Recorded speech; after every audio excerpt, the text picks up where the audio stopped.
On va accueillir maintenant quelqu'un que vous connaissez bien. Il était avec son copain Omar longtemps. Maintenant, il est seul sur scène. Voici Fred Testo.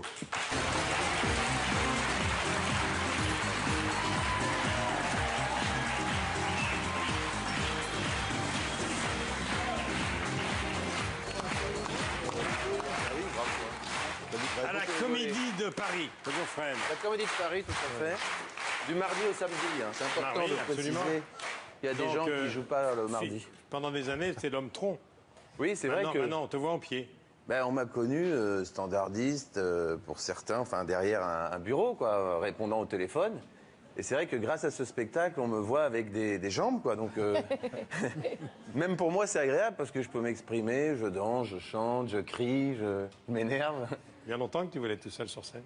Ben oui, je voulais connaître ça. C'est ce que je disais à nos amis Ben et Arnaud en coulisses, que j'ai connu déjà il y a longtemps. Et c'est vrai que la sensation, finalement, de se retrouver tout seul, bah maintenant, je sais ce que c'est. Et en fait, d'ailleurs, je rigolais beaucoup en coulisses, Michael, en vous voyant. Et c'est vrai qu'en fait, on n'est pas seul, on est avec les gens. Et on doit leur raconter notre petite histoire, les emmener dans notre délire. Et c'est formidable, quoi. Donc, je suis très heureux. Je sais que c'est choquant à notre époque de le dire, parce qu'on vit une époque assez difficile. Mais j'ose le dire en direct à la télévision. Je suis très heureux, Michel. On voit un extrait de spectacle où vous gambadez avec un vrai bonheur. Ah, il y a un beau jeu de jambes.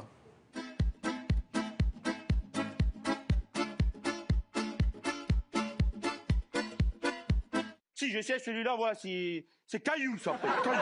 Où sont les femmes? Tire-lui les cheveux à cette chipie, là. Oh, ça va, madame, 5 minutes, hein? Ça y est, je m'emporte, la bête se réveille. C'est une abeille malicieuse, intrépide, espiègle et courageuse.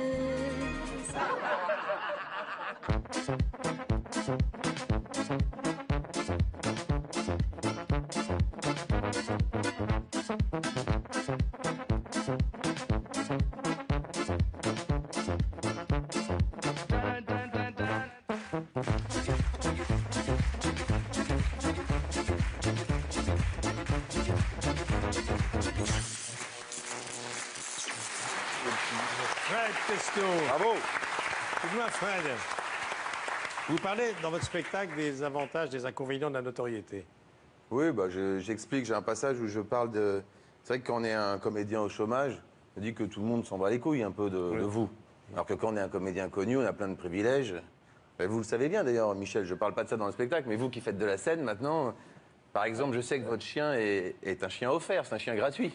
Hein voilà. Ça fait partie des privilèges. C'est une tombola, une tombola. Vous balancez sur des gens connus sur ça? Oui, je règle pas mal de comptes. Bon, moi, vous savez, je suis un artiste engagé. Enfin, je crois qu'on le sait dans le métier. Et je balance notamment sur Tristan Maribel, Colette Jean Didier, Jean Saint-Sulpice, Simon Pellandier. Voilà. Il doit mal le prendre, Pellandier. Oui, il l'a mal pris, mais en même temps, c'est mérité. Voilà, c'est un peu un brûlot contre tous ces gens-là qui sont grillés aujourd'hui, qui ne travaillent plus d'ailleurs. On s'en souvient plus d'eux. Vous êtes, à un moment donné, vous êtes un instituteur pas très pédagogue. Non, oui, j'ai parlé, en fait, j'ai un petit passage sur l'école où... C'est du vécu, ça. C'est inspiré de faits réels où c'est vrai que je me souviens quand on était un peu plus jeune, il y a souvent des élèves qui répétaient un peu ce que pensaient leurs parents.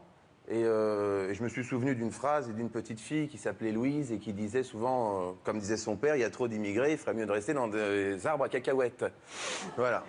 Et donc moi, je fais un professeur qui explique un peu qu'il faut parler différemment, qu'il faut parler de la mixité. Il dit c'est de se nourrir des choses, quoi, voilà, des autres. Et j'essaye un peu comme ça de faire un parallèle entre tout ce qui est racisme et rigolade, à ma manière, voilà.